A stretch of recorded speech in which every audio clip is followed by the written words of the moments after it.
আছে এই 10 দিনের মধ্যে আমরা পশু কিনব।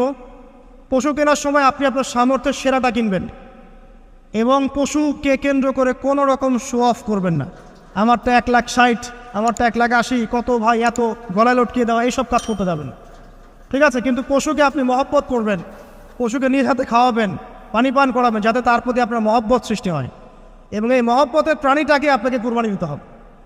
মনে রাখবেন, যিনি কুরবানি দিচ্ছেন তিনি যেন একজন ইব্রাহিম আলাইহিস সালাম, আর যাকে কুরবানি দেয়া হচ্ছে সে যেন একটা ইসমাইল আলাইহিস সালাম।